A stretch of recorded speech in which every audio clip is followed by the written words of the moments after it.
They mocked the black nurse on her first day, until wounded commander arrived screaming her name. The desert was already cruel by dawn. First Lieutenant Mariah Cole stepped off the Tiltrotor Osprey with boots that hadn't yet gathered dust and eyes that had seen too much to still believe in ceremony. But Camp Silverthorn didn't welcome new arrivals. It swallowed them. The heat slapped her in the face, dry and absolute. Even the air tasted like gunpowder. Her duffel hit the ground hard, right next to the sign, NATO Field Surgical Unit 6, entry by order only. She adjusted the strap of her trauma pack and squared her shoulders. No salute, no smiles. Just a long look from the perimeter guards. One spit to the side. Another smirked. The first voice she heard was a man's. Thought we were getting another surgeon. Mariah turned. Captain Darrow. Trauma-led. Mid-40s, white, war-fatigued, but still cocky. He scanned her ID badge like it was a bad joke. "You're the nurse?" he said. "First Lieutenant Cole," she corrected. "Trauma RN, 6 years battlefield rotation, Kandahar, Mosul, Ramadi. Want the full CV?" Darrow exchanged glances with his colleagues. One of them snorted. A red-headed medic muttered, "Didn't know affirmative action reached this far east." Mariah didn't blink. She'd heard it all before, in scrub rooms, in briefing tents, in transport helos thick with sweat and suspicion. But this time felt colder. A woman's voice cut through the tension. "She's yours now, Captain. Play nice." Major Annika Levesque, base surgeon, French accent. White coat stained at the collar. The kind of woman who never took her gloves off between operations. She gave Mariah a curt nod, then walked on. Darrow grunted. "Follow me." Mariah did. Past rows of sandbagged walls, concrete bunkers, and the stench of diesel and blood. The surgical tent looked like it had been hit more than once. A generator growled outside. Inside, chaos moved with order. Clanging trays, clattering carts, the low thrum of vitals monitors. It was war medicine, immediate, brutal, and without apology. "You'll be night shift for now," Darrow said. "Triage, airway, IV access. Don't try to play surgeon. Don't try to play hero." He moved off before she could respond. Her first 12 hours were quiet. Too quiet. No patience. Just glares. A medic with a southern accent whispered, "Heard she tried to run a central line in Kandahar. Killed the patient." A nurse rolled her eyes. "Yeah, but you can't criticize her now or it's racism." Laughter. The kind that waits for you to react so it can pretend it was harmless. Mariah said nothing. She hung bags, checked monitors, cleaned her own goddamn floors. The desert didn't care what you felt. Neither did she. Until the siren wailed. Mass casualty incoming. A convoy had been hit 12 clicks out. Multiple IEDs. No air evac. Trucks en route with wounded. Estimated arrival 11 minutes. The surgical base snapped into motion. Darrow barked assignments. Medics pulled trauma packs from the shelves. Levesque was already scrubbing in. Mariah grabbed her gloves and moved to triage 1. No one told her to. She just went. The trucks arrived in a cloud of blood and engine smoke. The first soldier off had no legs. Screaming. Arterial spray soaking the gurney as they wheeled him in. Next came a teenage private, silent and staring. A chunk of metal in his neck. Behind him, 2 Marines carried their unconscious team leader, face mangled, chest heaving wet. Mariah was already on him. Gloves on. Vitals check. Pupils unresponsive. "Give me a 14 gauge and 500 cc's, she snapped. No one moved. "I said now." One of the medics, Ruiz, tossed her the IV pack. She got the line in on the first try. Chest decompression next. Blood poured out. The Marine convulsed. "Page Levesque," someone said. "We need the surgeon." "No time," Mariah said. "He's crashing now." She tilted the table, pulled the emergency thoracotomy kit without waiting for orders. Darrow stormed in. "What the hell are you doing, Cole?" "Saving your patient, sir," she said, not looking up. She cracked the rib cage. Her hands were soaked. She worked by feel now, field training, muscle memory, no margin for error. She clamped the aorta, compressed the heart. No rhythm, no pulse. "Call it," Darrow said. She didn't move, just kept compressing. One more amp of epi. The machine flatlined. "Now, Lieutenant," Darrow snapped. Mariah's voice cut through like a scalpel. "You want a time of death, Captain? You can call it, but I'm not done." Another charge shocked the heart. Nothing. Then, flutter. A rhythm. Weak but there. The room froze. The monitor beeped again. Life. Darrow said nothing, just turned and walked out.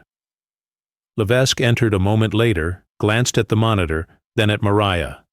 "You disobeyed direct orders," she said. "Yes, ma'am," Mariah said, straightening. Her hands were shaking.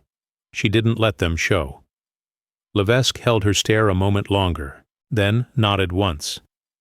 "Good work." She spent the next 2 hours cleaning blood from the floor. No one helped. But Ruiz approached as the sun came up. "Next time," she said, handing Mariah a black coffee, "I want to be on your table." Mariah didn't smile. She never did. But she nodded. Outside, the wind shifted. Sand blew across the compound like ash. The base quieted. War didn't end. But Mariah Cole had arrived. And now no one could pretend she wasn't here. By her second day at Camp Silverthorne, First Lieutenant Mariah Cole was no longer invisible. But visibility came with a price. She stepped into the mess hall just after 600, the scent of scorched coffee and powdered eggs clinging to the heat like an insult. Conversations halted the moment she crossed the threshold. Heads turned. One medic, skinny, pale, lips tight with resentment, muttered just loud enough, "Might have saved one yesterday, but let's see if she lasts the week." Mariah didn't react. She took her tray, sat in the back, and stared down the room like it was a battlefield.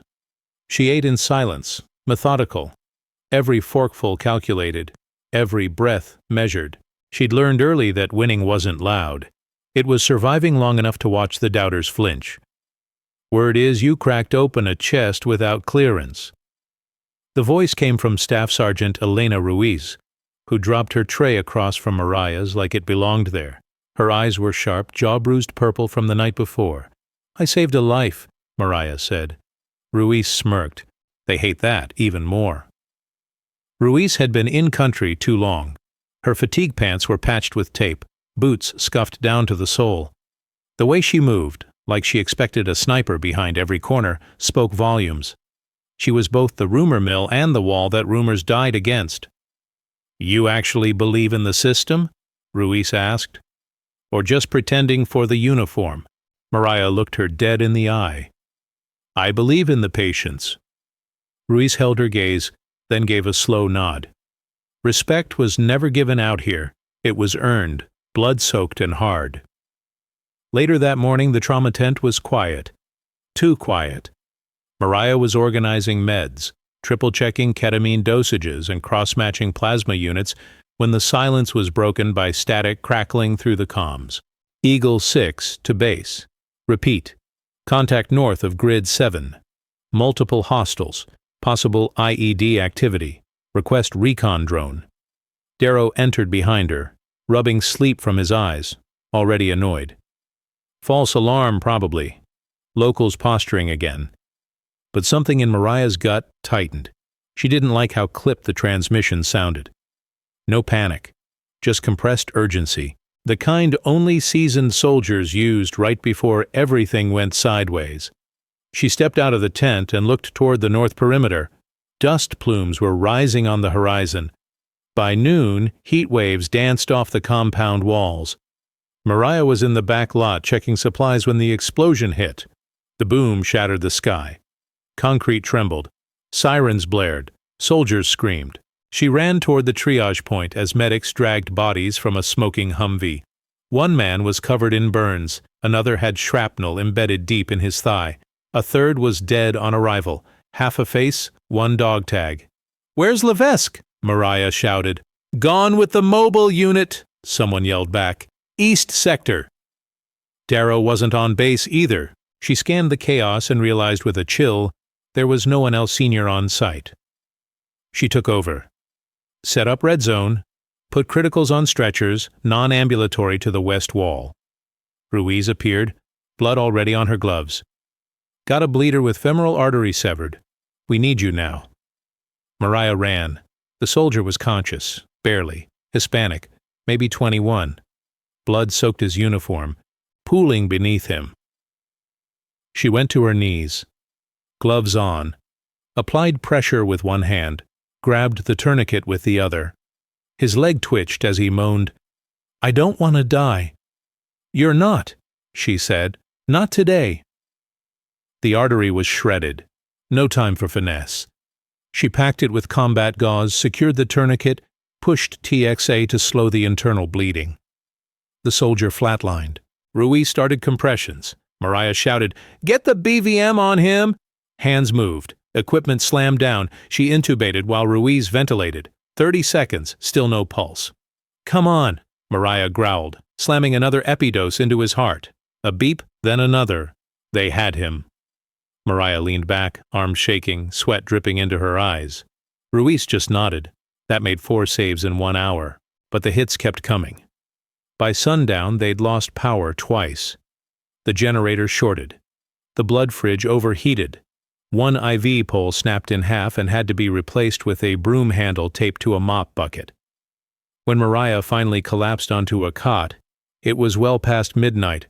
Her scrubs were stiff with dried blood. Her hands felt like someone else's. Darrow showed up, leaning in the doorway. "You commandeered the tent." Again. She looked at him, eyes hard. "And the casualty count is half what it would have been." He didn't respond right away. "You keep pushing like this," he said, "you're going to get someone killed, maybe yourself." "I'll take that risk," she said. "Would you?" The silence answered for him. He left. Just before sunrise, Mariah was woken by footsteps. Ruiz stood over her, tossing a file onto her lap. "What's this?" "Intel from one of the guys you saved. Said his squad was targeted, not random." Mariah flipped through the pages. Coordinates. Photos. A radio transcript marked classified. Ruiz crossed her arms. The way he said it, they knew we were coming. Mariah looked up. "You think someone's feeding intel to the enemy?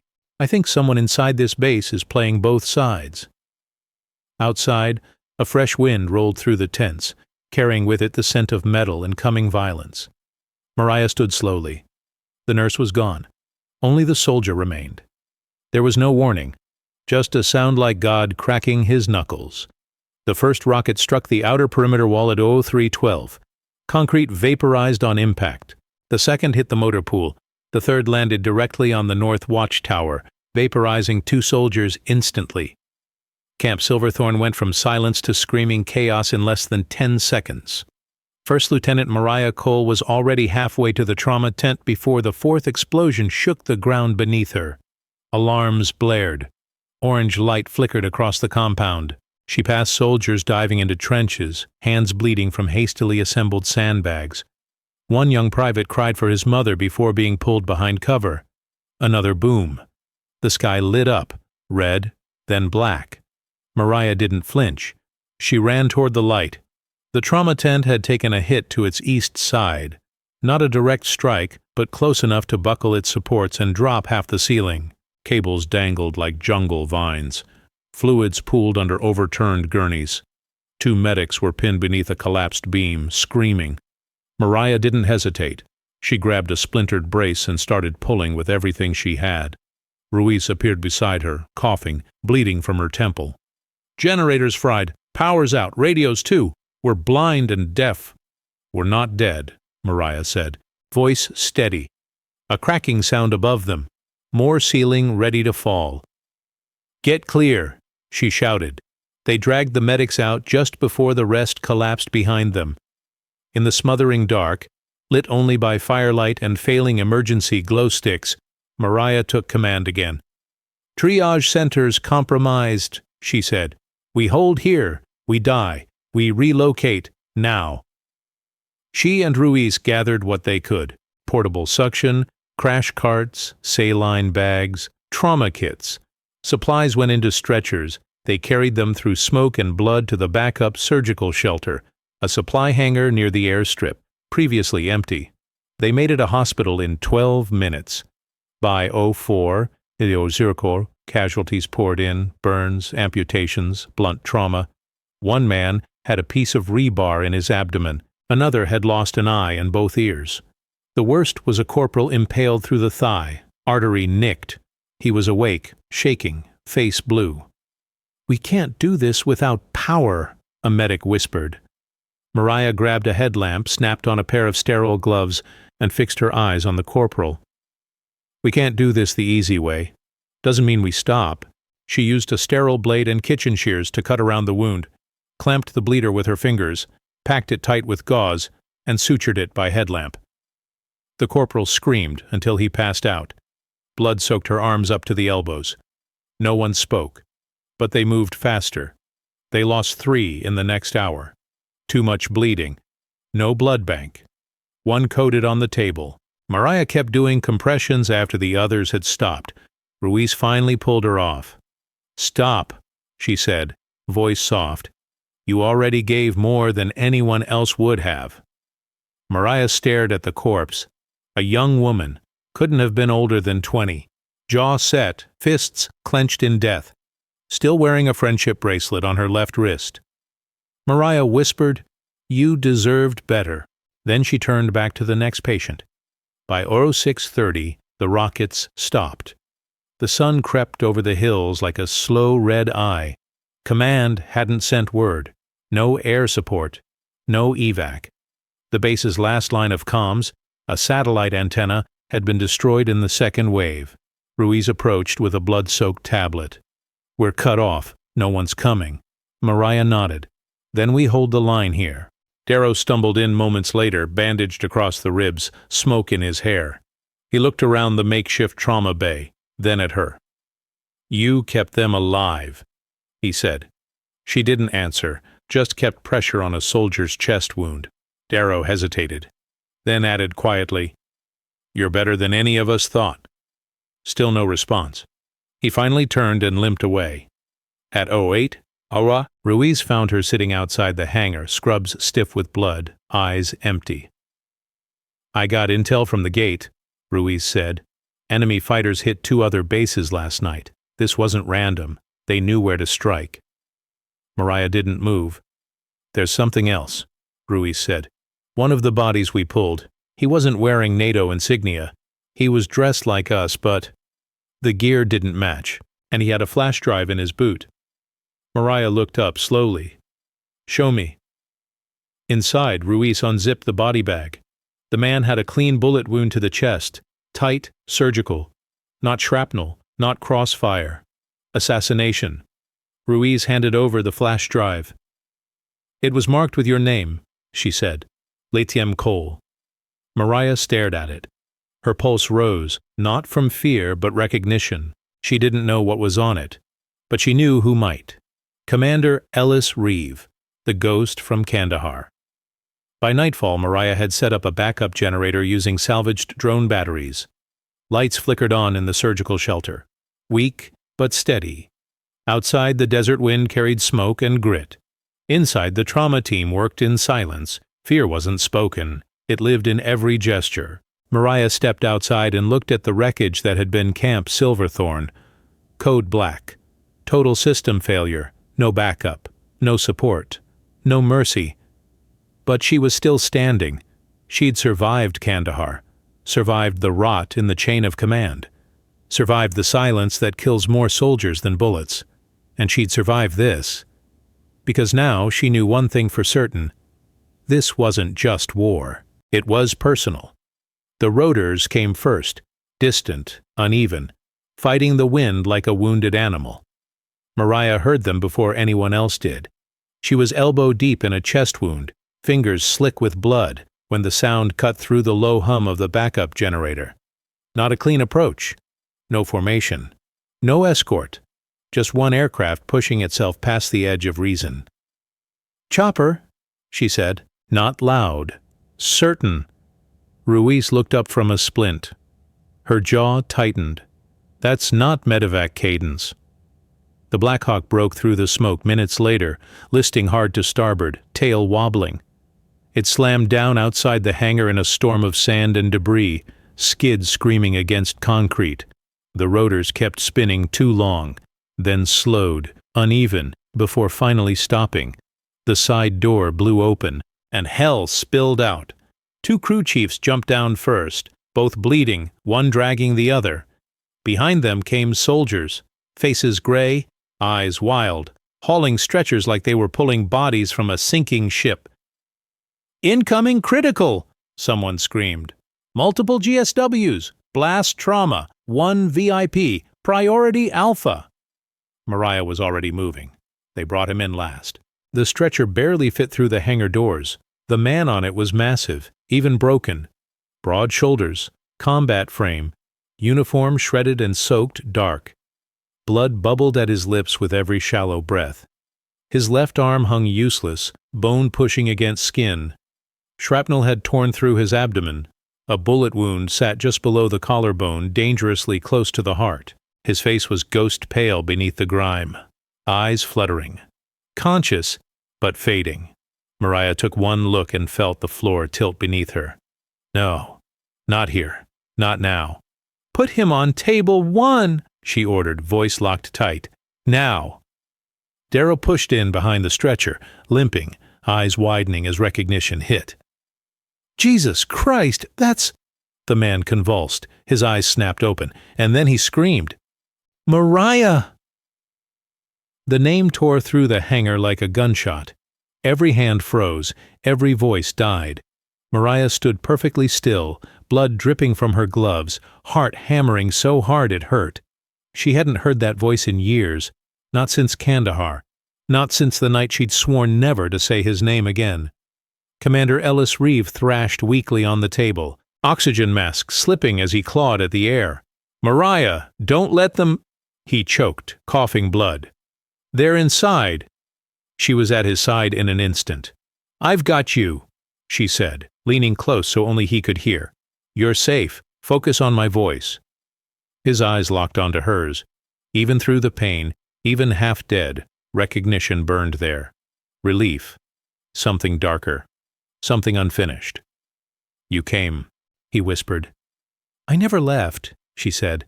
That wasn't entirely true, but it was close enough. The room snapped back into motion. "Vitals!" Mariah barked. "I want a full trauma panel. Ruiz, secure the airway. Darrow, scrub in or get out of my way." Darrow hesitated, just a fraction.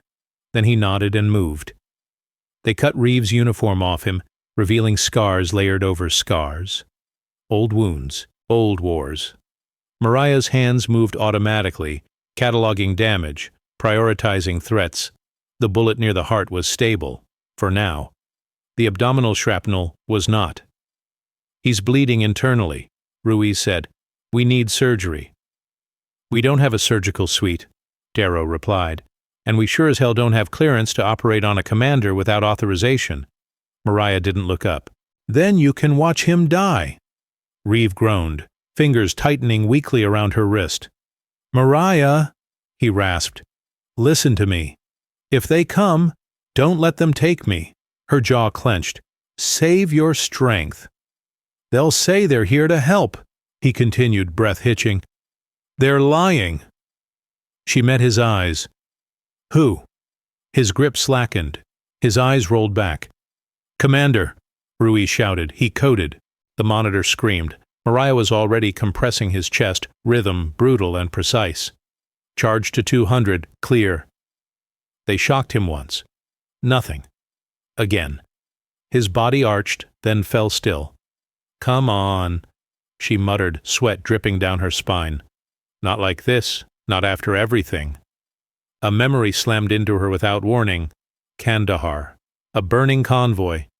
Reeve pinned under wreckage, screaming orders through broken ribs.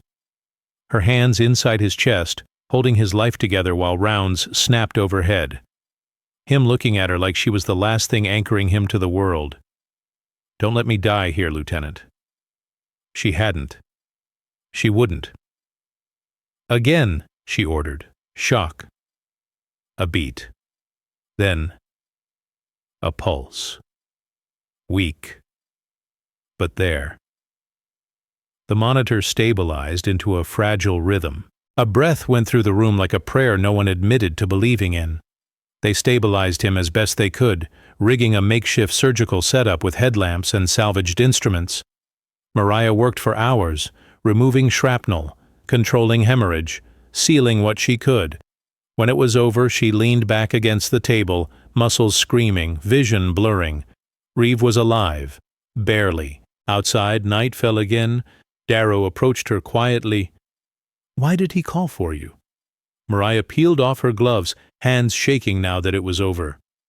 "Because," she said flatly, "last time he was supposed to die, I didn't let him." "And that's it?" She looked at him then. Really looked. "No," she said. "That's just the part you're allowed to know." As if summoned by the words, headlights appeared beyond the hangar, vehicles approaching, too coordinated, too clean. Ruiz came up fast. "We've got visitors. Claim they're investigators. Intelligence branch." Mariah's eyes went back to Reeve, unconscious, vulnerable. His warning echoed in her head. "They're inside." Her posture changed. The nurse disappeared completely. "Lock this place down," she said. "No one touches him without my say." Outside, boots hit concrete, and the real war finally walked through the door. They came in without dust on their boots.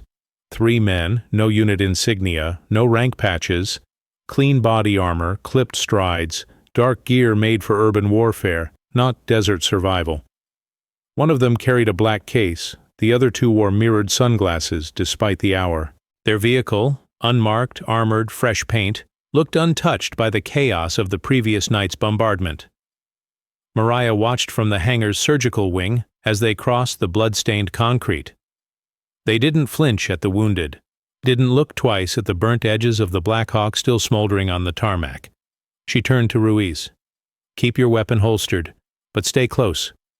Ruiz, who'd served in enough places to know when someone was pretending to be military, nodded without a word and slid a trauma scalpel discreetly into her sleeve.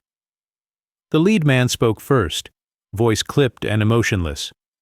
"We're with Strategic Threat Response Special Clearance Division, here under Omega Directive 711, per Joint Task Command." He held up an ID badge, flashed too quickly to read. Mariah didn't take it. "I've never heard of Omega Directive 711. "Because you're not cleared to." He didn't smile. Neither did she. Behind him, the man with the black case set it down and flipped the latches. Inside, a portable hard drive, 2 sealed vials of something viscous and dark, and a biometric scanner. "We're here for Commander Ellis Reeve," the lead said. "Immediate transfer of custody." Mariah's stance shifted, just enough to block the path to the operating room. "He's not going anywhere," she said. "Lieutenant?" "First Lieutenant Cole," she corrected. "And under triage lockdown protocol, I have full authority over all non-transferable patients in critical condition. That includes the commander." The man paused. His jaw ticked once. "We're not asking." Ruiz stepped forward, not aggressive, just visible. "Neither is she." They were escorted to the briefing tent, which still smelled of scorched plastic and crushed morphine tablets. Mariah stood, arms crossed, while Darrow reviewed the hard copy dispatch they had delivered. "These look legitimate," he muttered. "Code matches a black level protocol. I've only ever seen one used once." Mariah didn't look away from the lead man. "Why now? He's barely stable.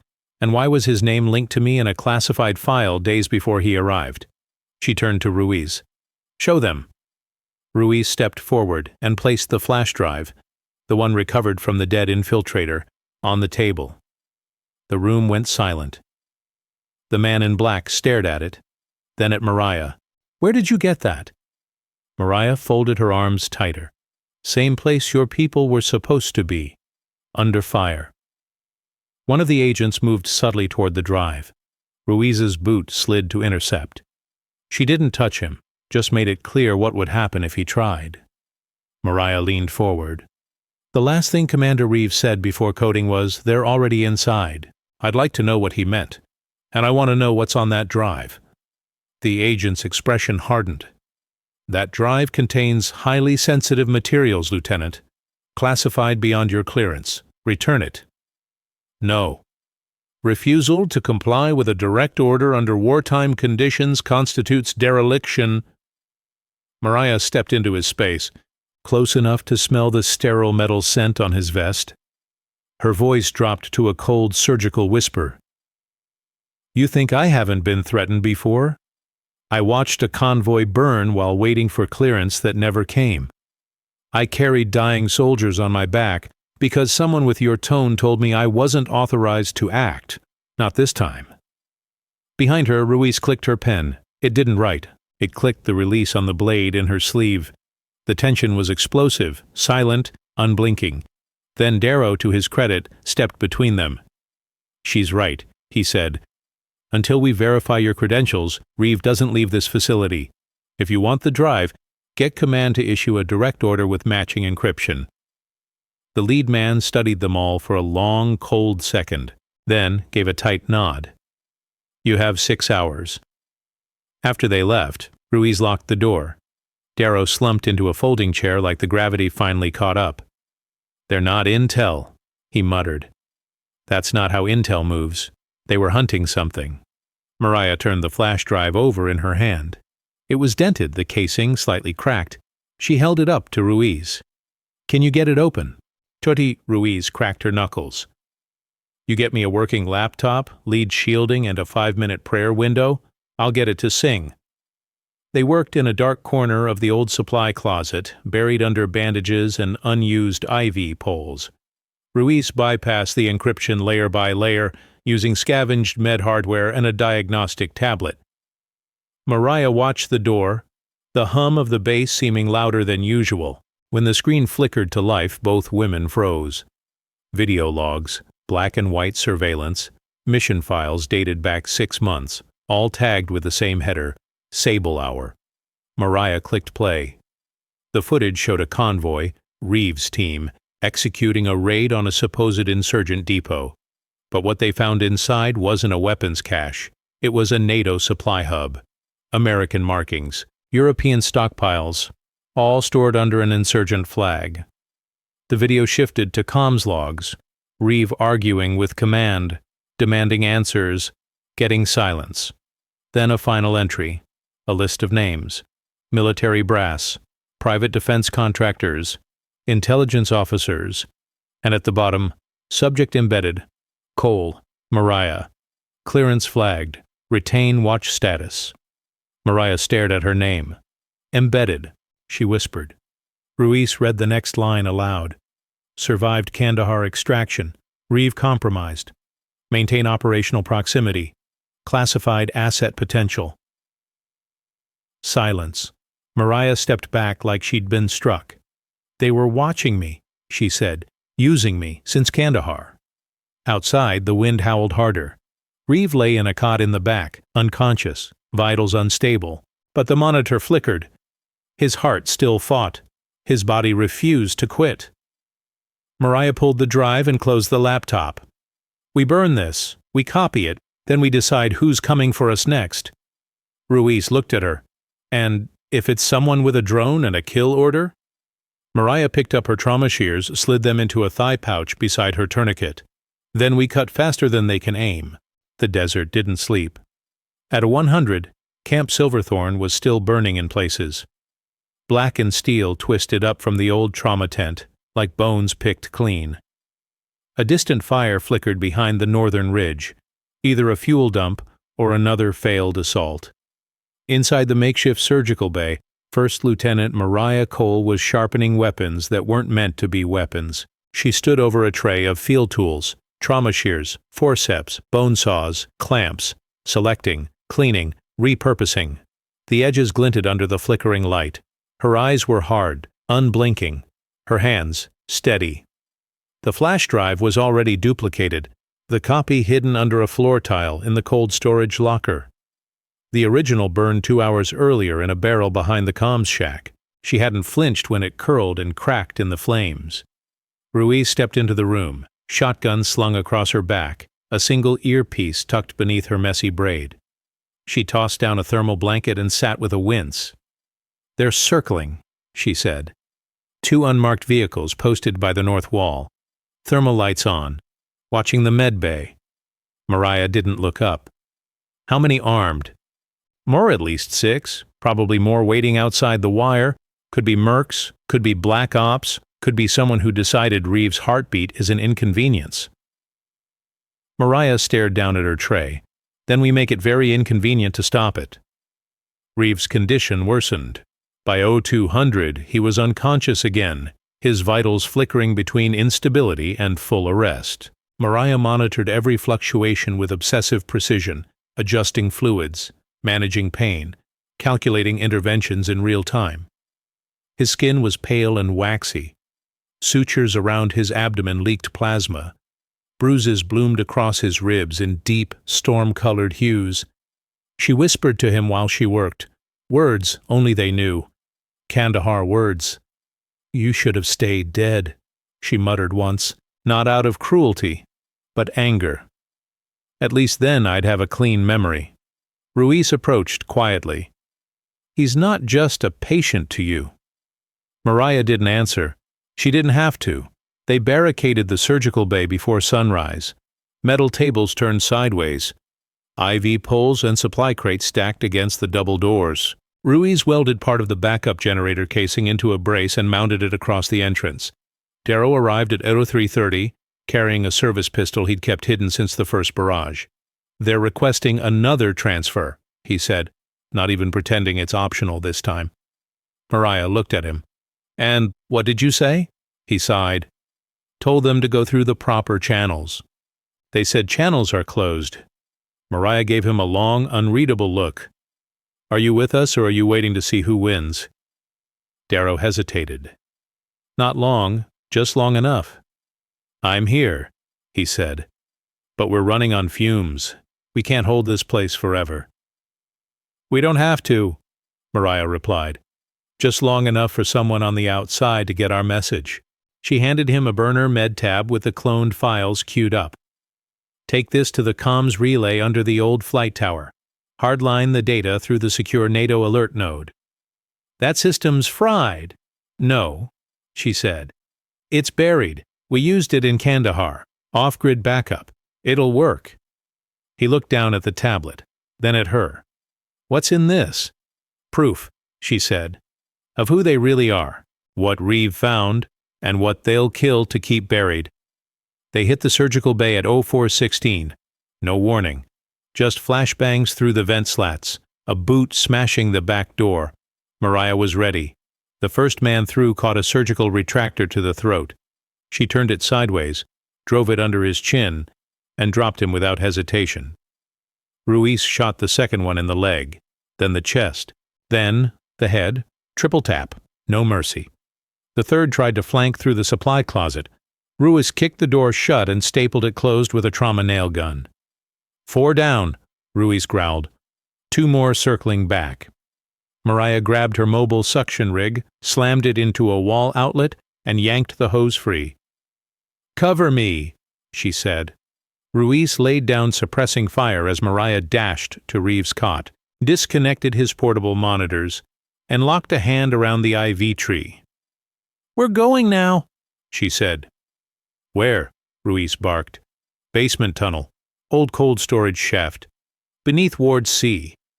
Ruiz didn't ask how she knew about it. They pulled Reeve onto a gurney, dragging him through the maze of overturned tables and blood-slicked tiles. Bullets hit metal. Shouts echoed behind them. They reached the tunnel entrance in under 3 minutes, a rusted hatch beneath a collapsed cooling unit. Mariah kicked it open. Dust and darkness rolled out like breath from a grave. They hauled Reeve down the narrow steps. Pipes dripped overhead. Rats scurried. The air was thick with mildew and ammonia. The tunnel was a forgotten maintenance corridor, built decades ago, never decommissioned. It led beneath the airfield. To freedom, or another war. They stopped beneath the old flight tower. Ruiz watched the hatch while Mariah reconnected Reeve to a portable monitor. He stirred, barely conscious. Eyes fluttering. Mariah leaned down. "Stay with me, just a little longer." Reeve's lips moved. "You found the files?" She nodded. "Don't trust command," he whispered. "They signed off on all of it. Arms deals, ghost ops, wiped entire villages to test tech. Blamed it on insurgents. Who else knows?" He looked up at her. "You do." Then his eyes closed again. Up above, Darrow reached the relay. He slammed the tablet into the port. It whined, sparked. The old NATO node flickered to life. He initiated upload. 72%, 83%, 91%. Gunfire. He ducked. 2 black-clad figures stormed in. Darrow yelled, "Just need 10 more seconds!" He didn't get them.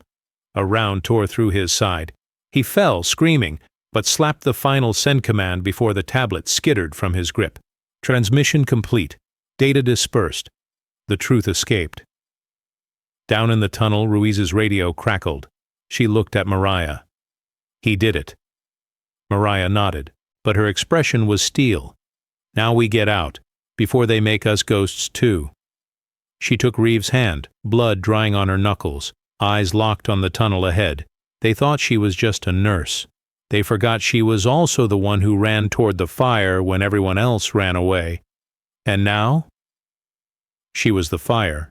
The tunnel was wet. Rust dripped from the ceiling like sweat from a dying body. Every few steps, Mariah had to shift her grip on the gurney, muscles screaming, palms blistered. Commander Reeve's body jolted over cracked concrete, vitals monitor bouncing with each impact. The screen pulsed red, O2 levels dipping into the 80s, heart rate unstable, BP crashing. "He's going into multi-system failure," Mariah said, breath sharp. Ruiz moved ahead, rifle up. "We stop. We die. 2 minutes to the end of the shaft. Then it's open ground to the evac point." Mariah adjusted the makeshift IV. "We don't have 2 minutes. He won't make it another 20 feet. Reeve groaned, barely. His skin was ice. Blood pooled under his back despite the compression dressings. His sutures had split open somewhere between the generator room and the blast door they'd pried open with a crowbar. He was bleeding out, and Mariah could feel something worse. He was giving up. They found a maintenance alcove where the tunnel forked, a recess in the wall big enough to crouch inside. Mariah pulled the stretcher in, Ruiz taking overwatch. "No sterile field," Mariah muttered. "No suction, no oneg blood." She looked around at cracked cement, rusted conduit, a flickering emergency light half buried in dust. She met Ruiz's eyes. "I'm going to need everything you've got." Ruiz pulled a trauma kit from her pack and dumped it onto the ground. Clotting agent, burn gel, 4 units of freeze-dried plasma, a tension pneumo kit, and a bent surgical clamp. "You saved me outside Mosul with less." Mariah didn't respond. Her hands were already moving. She cut him open with a stolen scalpel. Not gracefully. There was no time. She tore through the dressing, peeled back gauze soaked in old blood and bile, and exposed the rupture in his lower abdomen. "Guts leaking," she said. "He's septic." "Then do what you did before," Ruiz said. Kandahar. The explosion. The cave. No light. Her hands elbow-deep in Reeve's chest while bullets hit the rocks above her like hail.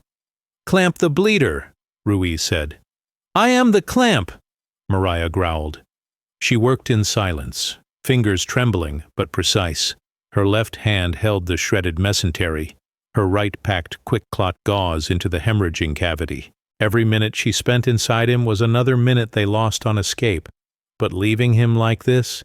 He'd bleed out, quietly, just like the others had before she learned how to disobey orders. "You loved him," Ruiz said quietly. Mariah didn't look up. "It wasn't just Kandahar." She said nothing. Ruiz sighed. "I know what a trauma bond looks like. I also know what grief looks like when it hasn't happened yet." Mariah tied off the bleeder with a piece of soaked suture wire. It wasn't love. It was survival. He made the decisions. I cleaned up the bodies. That's not love. That's war. Then why are you still here? Mariah stopped. Her fingers were inside a dying man's abdomen, adrenaline ripping through her like a drug. Every instinct said run. Save herself. Get the files out. Get Ruiz out. But she didn't. She reached deeper, found the source of the internal hemorrhage, a torn segment of small intestine, and sutured it closed with trembling fingers. He told me once, she whispered, that I reminded him what it felt like to be human. And? Ruiz asked. I think I believed him. A new sound broke the silence, the whirring of drone blades. Ruiz whipped around. Eyes up, they've deployed recon. Mariah injected a stimulant into Reeves' line. That's not recon. How do you know? She stared at the rising vitals on the screen. Because it's circling. They're tracking heat signatures. They're painting a kill box. Reeve opened his eyes. Barely. Mariah, he rasped. I'm here. I remember now. The last name on the list. He tried to speak. His hand trembled. His lips moved, but no sound came. Mariah leaned in. He gasped. Price. Then his heart monitor flatlined. Code blue. Mariah started compressions instantly. Sweat rolled off her face. Her elbows locked.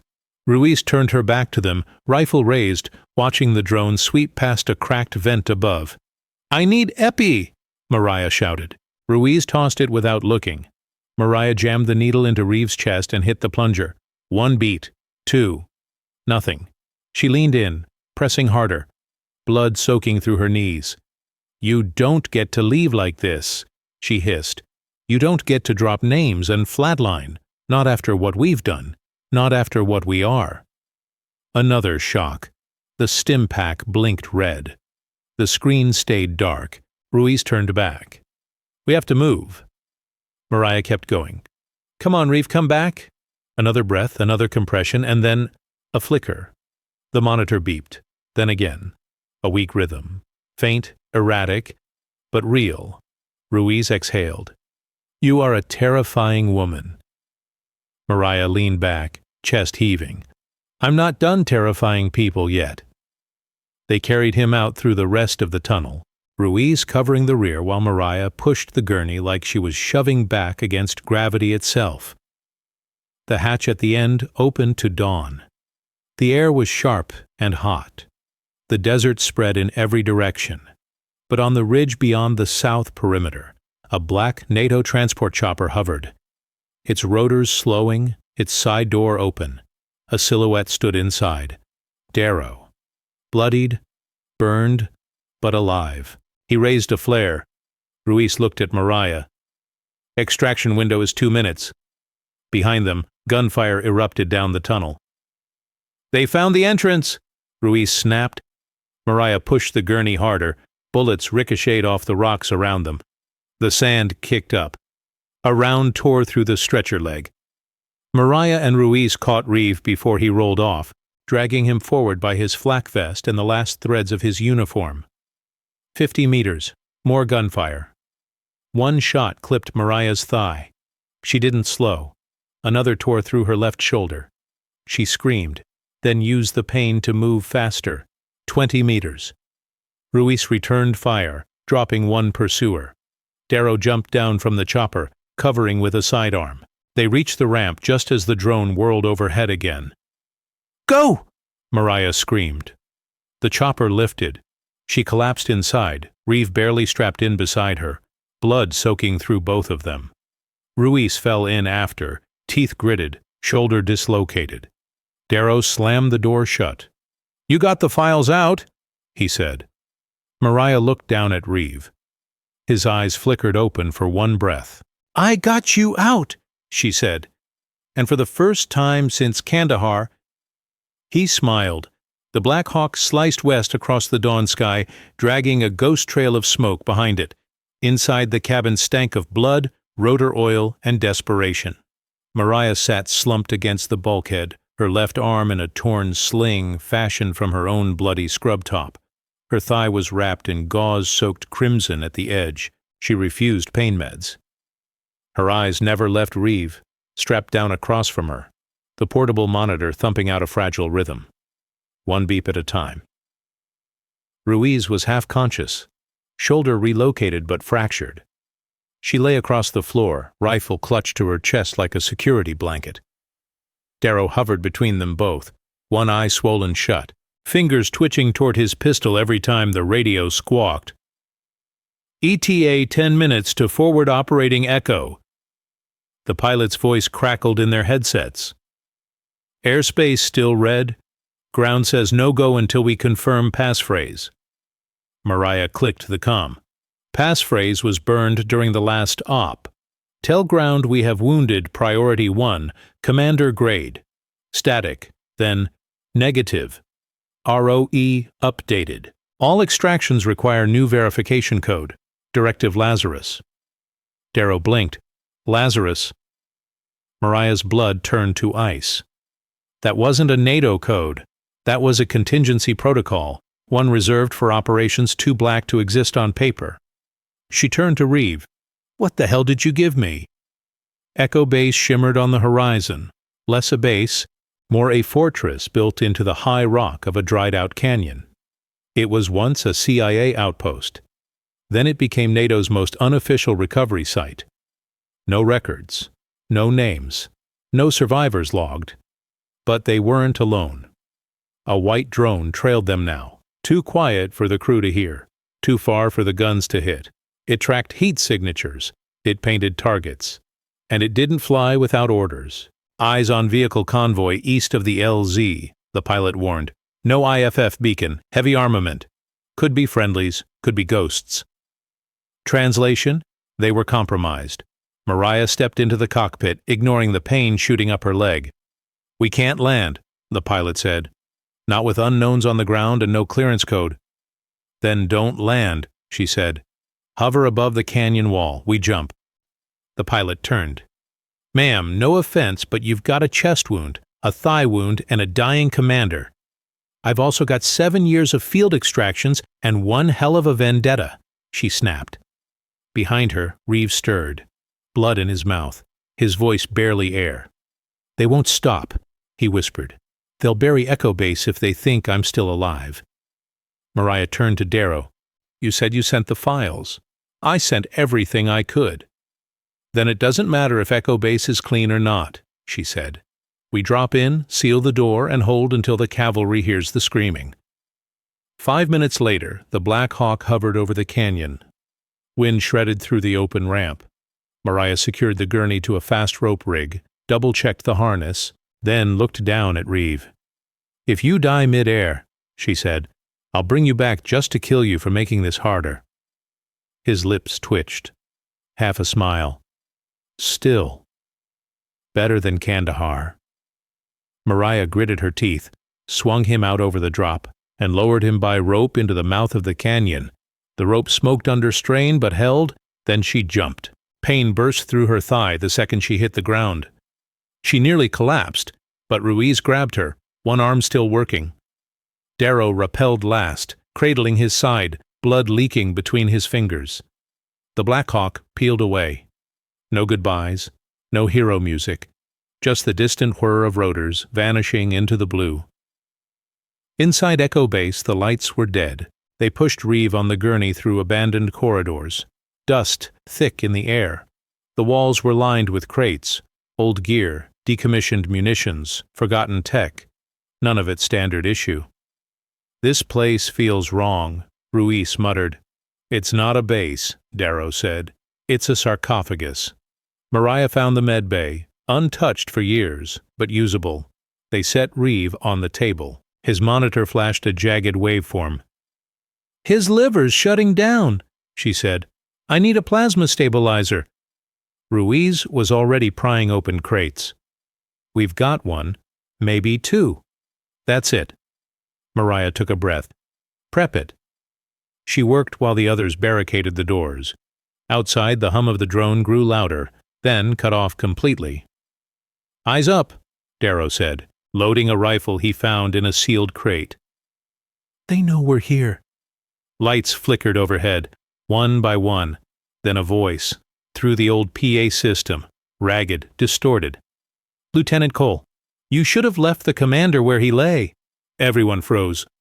"This is your only chance. Leave the body. Walk away. And we forget Kandahar ever happened."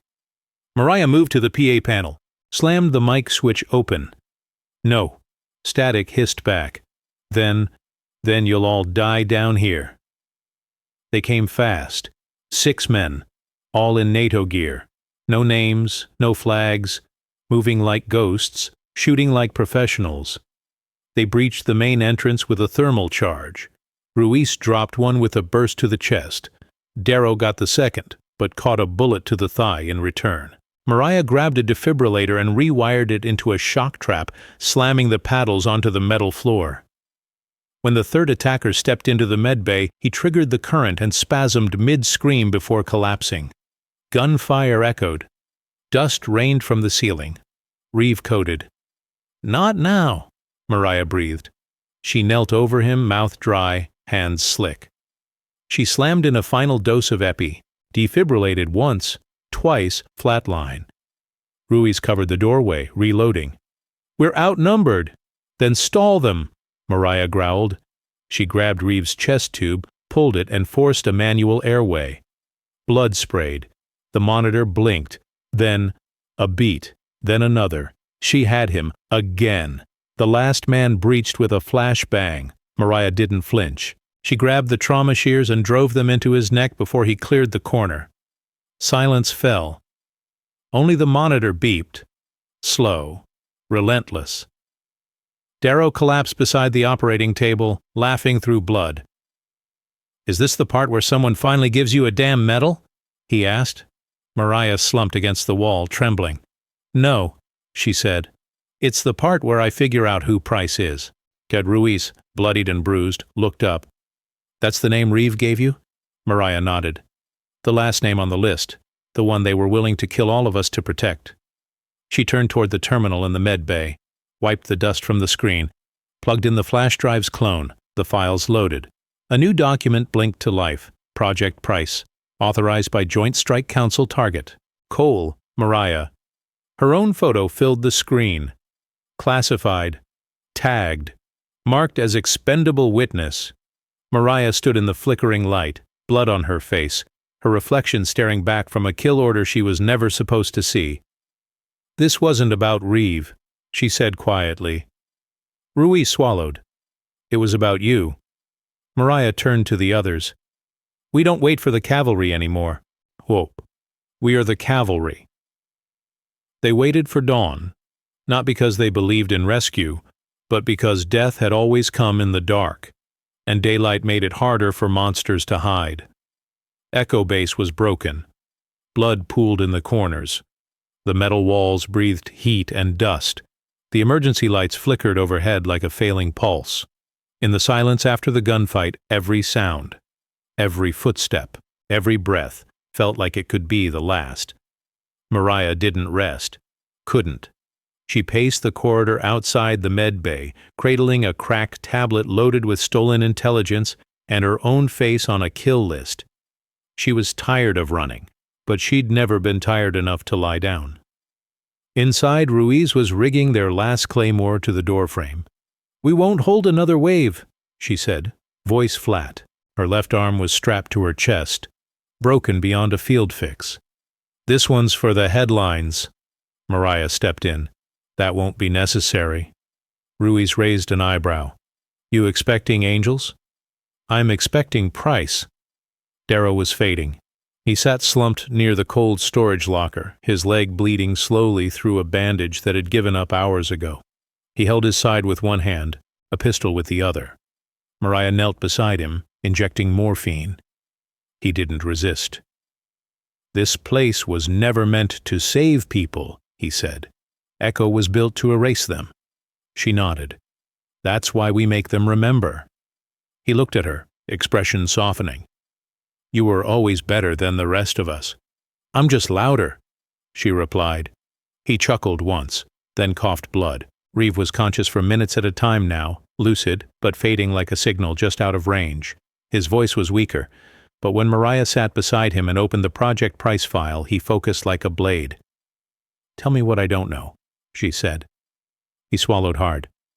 Project Price wasn't a mission. It was a purge. Of what? Whistleblowers. Commanders who started asking questions. Medics who logged inconsistencies. Anyone who survived missions that weren't supposed to exist. Mariah's hands clenched. "You were flagged the moment you kept me alive in Kandahar. Not because of what I knew, but because I trusted you." He coughed again. Blood laced his breath. "I ran from it for years," he said. "But when the files resurfaced, I knew they'd come for both of us." She showed him the final page, her face, her record, one line stamped in red, "Exterminate on discovery." "You were the one thing they couldn't erase," Reeve whispered. "You're the evidence that breathes." The sun finally breached the canyon ridge, spilling gold into Echo's ruined main corridor. For the first time in days, Mariah saw her hands clearly.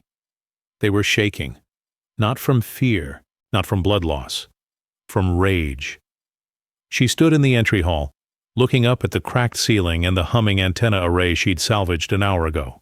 The satellite signal had finally stabilized.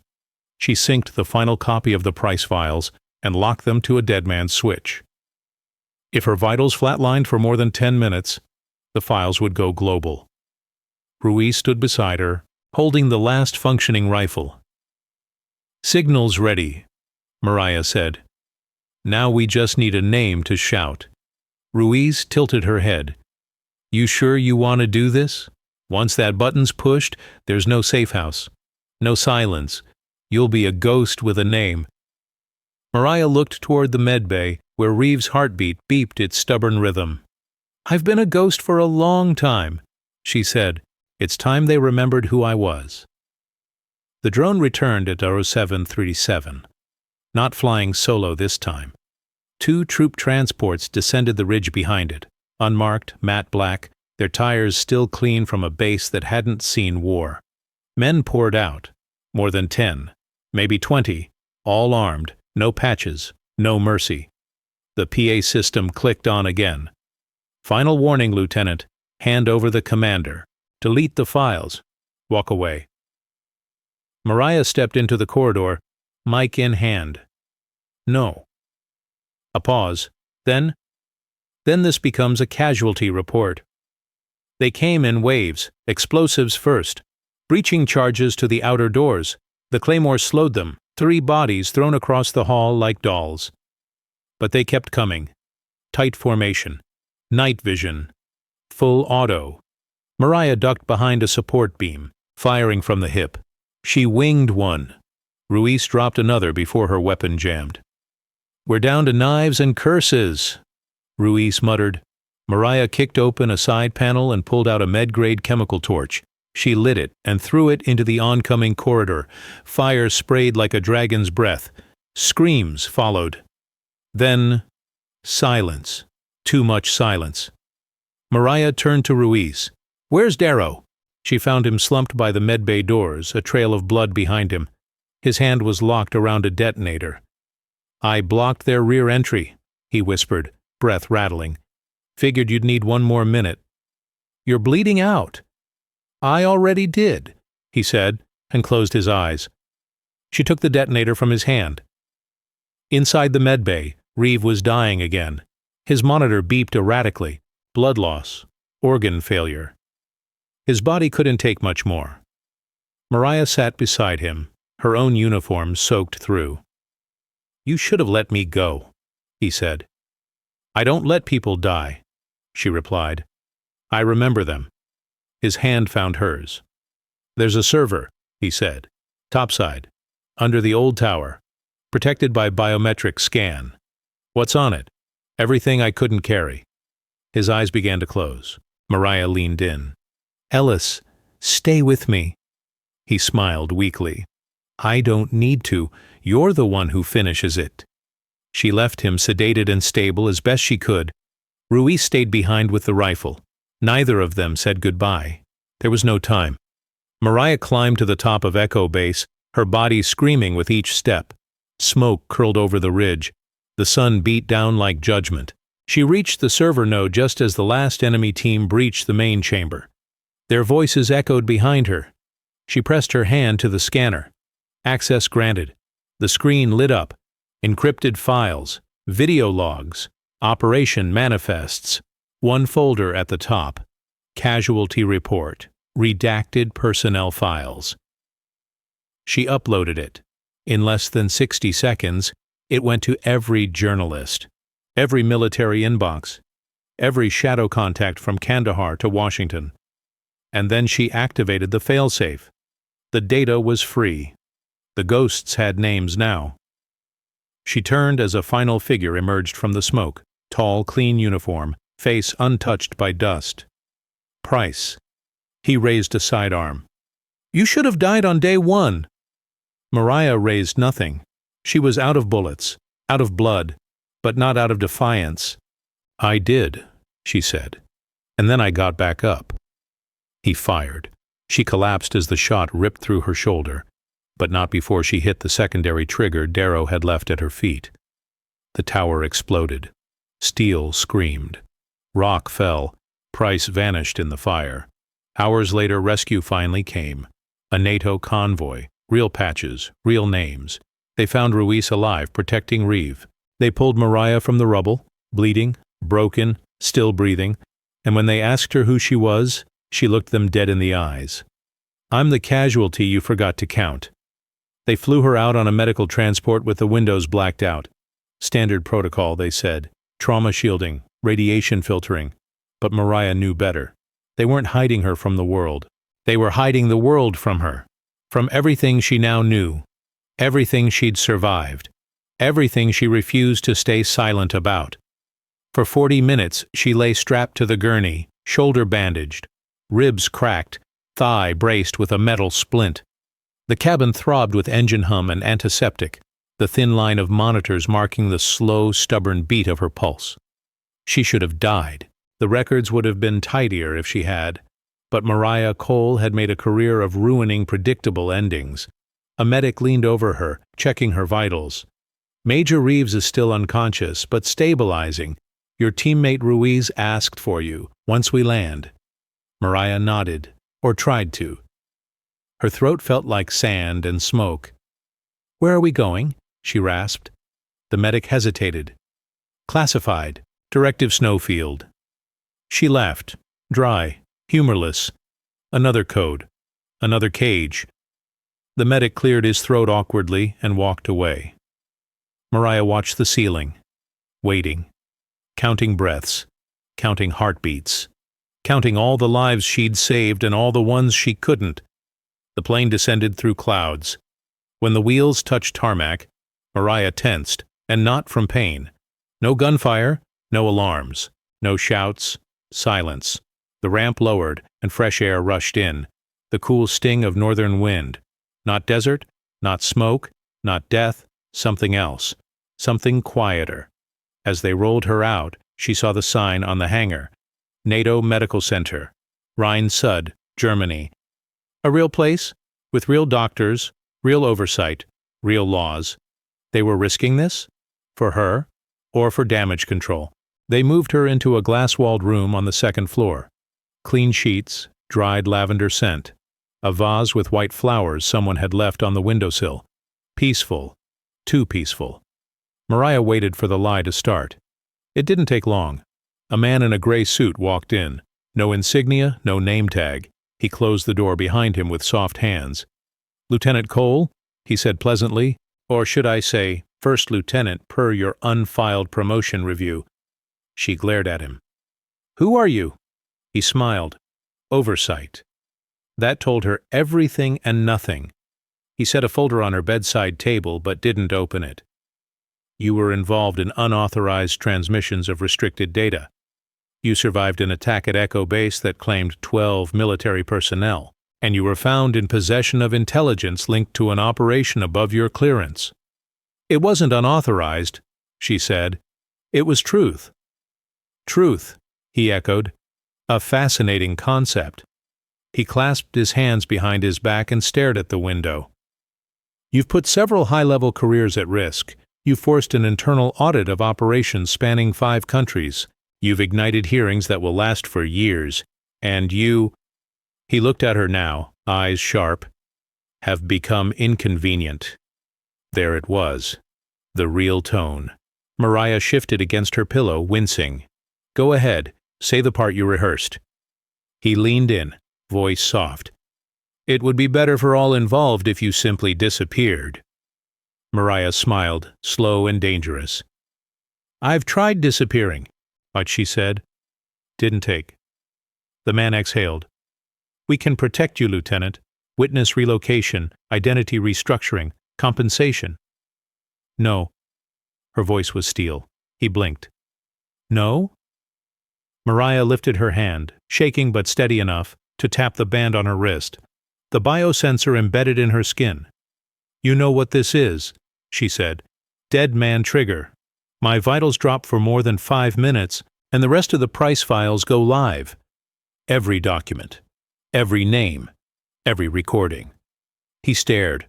Mariah stared back. "You don't own me anymore." The man straightened, mask back in place. "Then this conversation never happened." "Everything happens," she said. "Some people just don't survive it." He left without another word. 2 days passed. Mariah regained enough strength to walk the hall. Nurses greeted her. Soldiers nodded respectfully. Some whispered her name. A legend was growing, whether she wanted it or not.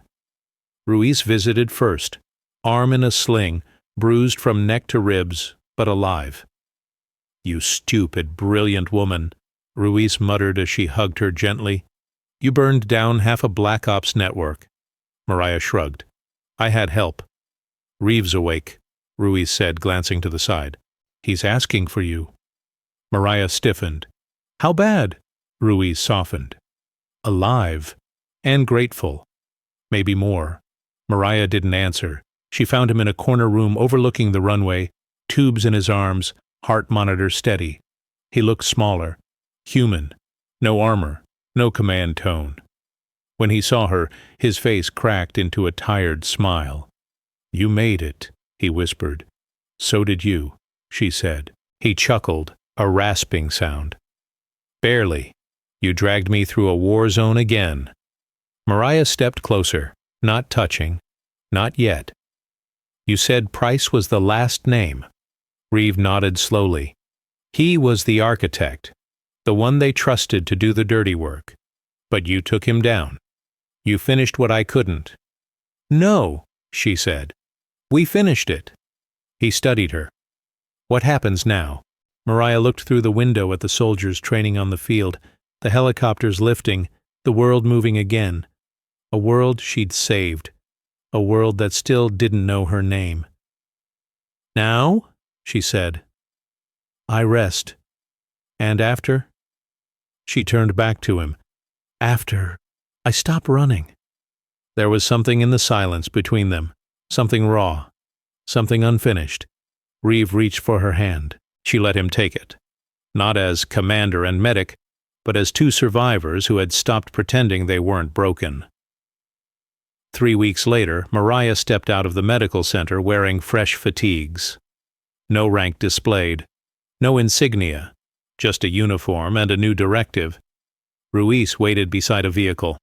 "Where to?" Mariah inhaled the cool morning air. "Wherever they don't want me," she said. "That's usually where I'm needed." Ruiz grinned. "Then the world's wide open." A voice called behind them. Reeve, leaning on crutches, scars visible, determination fiercer than ever. "You're not going without me." Mariah raised an eyebrow. "You can barely walk." "Then I'll limp heroically," he said. "Every legend needs a dramatic exit." Mariah shook her head, but her smile betrayed her. They climbed into the vehicle. The engine rumbled to life. As they drove away, Mariah glanced at her wristband, steady vitals, no trigger activation, and then at the horizon. The world was vast, corrupt, bleeding, worth saving, and she was done being erased. "Let's get to work," she said. The vehicle sped into the dawn.